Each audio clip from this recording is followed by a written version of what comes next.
Seorang tukang ojek berinisial MS tewas mengenaskan dengan usus terburai di wilayah Desa Sudaji, Kecamatan Sawan. Tukang ojek tersebut tewas setelah duel maut dengan tersangka NR di kuburan setempat.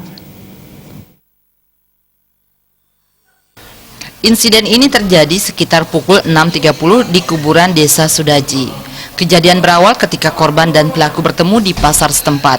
Diduga karena ketersinggungan dan mempunyai masalah sebelumnya, keduanya terlibat cekcok mulut di kawasan pasar.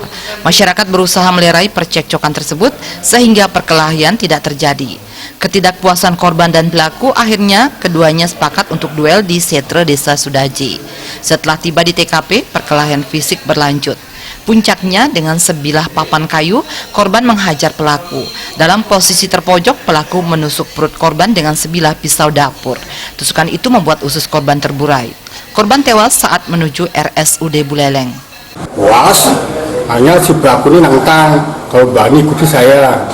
Ini masing-masing bawa sepeda motor ke kuburan. Di sanalah kejadian yang hampir si pelaku mengeluarkan pisau.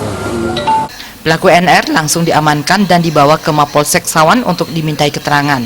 NR mengalami luka robek pada bagian kepala dan luka ringan pada tangan bagian kiri. Kapolsek Sawan AKP Ketut Wisnaya membenarkan kejadian diduga murni perkelahian karena ketersinggungan.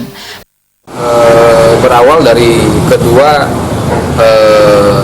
pelaku, ya, jadi sama korban ini lebih awal telah terjadi perkelahian sebelumnya. Jadi namun tidak sampai menyebabkan luka-luka.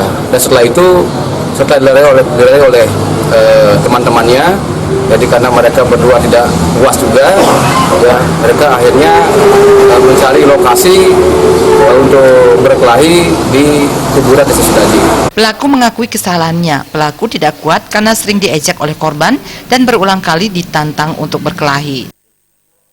Tapi omongnya kan cara menghina kan jangan ndok terus ndok langsung ngomong begitu. Ada kejadian menghina kan ada ojek itu ngomong sampai keras-keras omongnya kan dia ngomong biar ojek itu dia cuma keras sekali lalu ojek itu mulut anak kendali masalah itu ajak masalah tuh gitu.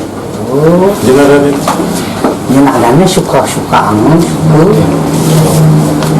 misalnya jangan tahu jadi misalnya cuma masalah aja cuma itu jangan sampai ngomong saling sambung.